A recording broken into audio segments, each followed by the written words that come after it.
Eh bien, nous nous retrouvons pour une nouvelle vidéo. Alors, pour parler du monde Atlantide.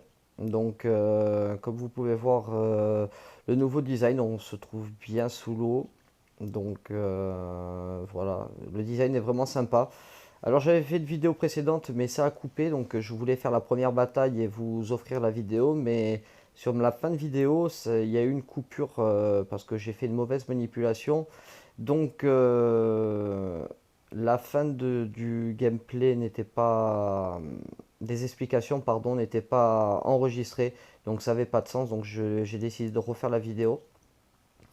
Donc, le monde est assez sympa. Il peut être accessible du monde numéro un et au monde numéro 2. De toute manière, quand vous suivez un peu, quand vous vous promenez, vous voyez comment ça s'appelle, là où ça mène. Donc là, on va se rendre sur la carte directement. Je vais directement aller à la deuxième mission. Donc je ne vous le cache pas, c'est relativement difficile, les boss sont relativement puissants. Donc j'ai quand même 173 de puissance et je n'ai réussi à faire que 2 étoiles. Donc voilà, après je suis en bataille automatique, comme ça me permet d'avancer plus rapidement. Donc c'est peut-être pour ça aussi que je reprends le commandement, par exemple, notamment sur mes transformations et sur mes switches de compagnons. Donc on va lancer la deuxième attaque. Donc vous voyez que ici on ne gagne encore que des perles orange. Après bientôt, normalement, on devrait avoir des perles jaunes. Donc qui nous permettront, voilà. Donc prochain chapitre au niveau 70. Donc ça commence à devenir assez compliqué. Surtout à monter, n'oubliez pas de forger vos armes. D'XP, comment ça s'appelle, votre personnage. Donc en fin de vidéo, je vous montrerai où aller XP quand vous arrivez à un certain level. Maintenant, il ne faudrait pas que vous XPiez trop vite, parce que si vous XP trop vite, malheureusement, vous n'aurez pas l'argent nécessaire pour pouvoir monter vos compétences. Euh, je vous montrerai après la bataille de quelles compétences je parle. Je parle de vos talents plutôt. Donc je me mets en automatique. Je parle de vos talents dans le sens où ça coûte super super super cher. Donc voilà, c'est le truc, il est là. Alors n'hésitez pas sur les débuts de bataille à envoyer vos personnages, allez, on va dire les plus faibles. Ils vont faire du dégât, mais ça reste quand même vos personnages les plus faibles.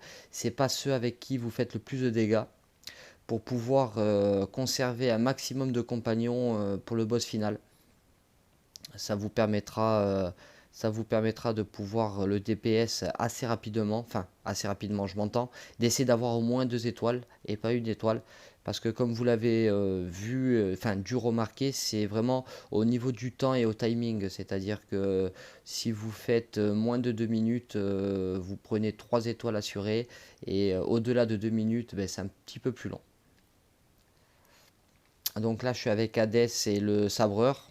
On va l'appeler comme ça parce que j'ai pas son nom.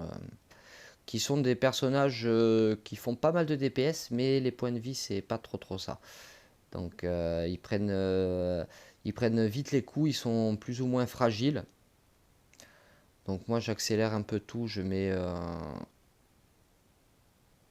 récupère un petit peu de santé ou même pas. Non, je vais positionner là où il y a le monstre, le ralentisseur. Allez, on passe par ici. Donc là, je reprends le combat en automatique, on dira, hein. C'est-à-dire que j'aime bien moi diriger pour la bataille finale parce que de temps en temps, moi, je prends trop de dégâts et c'est pas forcément bon. Ça m'arrivait de perdre des batailles. Bon, là, c'est peut-être pas forcément assez rapide. Là, je vais voir si je peux envoyer les deux autres. Voilà, j'ai réussi à envoyer les autres personnages. Et c'est impeccable, j'aurais même pas besoin de faire de changement ou de transformation. Donc on a passé le deuxième niveau, voilà 2 minutes 17, donc un peu trop long. Alors là, je vais choisir la carte du milieu ou la carte de gauche parce que je me suis rendu compte que généralement, ah ben non, c'est vraiment aléatoire. Donc je m'étais rendu compte que sur une grande majorité, celle du milieu, ah non, c'était sur un premier combat en fait. Celle du milieu et celle de la gauche, généralement, c'est un équipement bleu. Et après, il faut passer sur les côtés pour essayer d'avoir des équipements bleus. Ça vous permet de pouvoir up votre équipement, c'est-à-dire le fortifier avec des matériaux de meilleure qualité. Donc je me retrouve moi à avoir l'entier équipement pour Neptune. Donc je suis là actuellement et j'ai la bague de champion. Mais je vais monter jusqu'au niveau 66 ma bague de Neptune pour pas perdre en puissance. Donc j'aurai bientôt tout mon équipement. Ensuite, j'ai la moitié de champion et la moitié de Hades en équipement, c'est-à-dire en level 26 sur mes ceintures. Concernant les armes magiques, je n'en ai pas. Je sais toujours pas comment les obtenir, donc dès que j'aurai des infos, ne vous inquiétez pas, je vais vous les lâcher.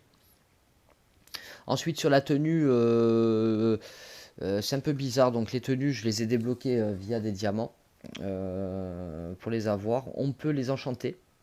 Donc pour pouvoir augmenter son stuff avec ces pierres-là. Vous pouvez aussi le faire avec des compagnons et de l'argent. Voilà, il y a de l'argent plus un compagnon ou les pierres que je viens de sélectionner. Donc il vous en faut deux et généralement ça reste aléatoire. Par contre, ils vont vous afficher, alors comme vous pouvez le constater, j'ai en santé plus 1000 mais je suis 1973 on va dire en mauve. Et sur ma deuxième tenue, je n'en ai pas du tout. Par contre, si vous regardez mon tableau, je suis à plus 9000. Donc je pense que ça peut se cumuler. Mais je ne suis pas tout à fait sûr de l'information. Donc il faudra que je fasse des tests ultérieurement.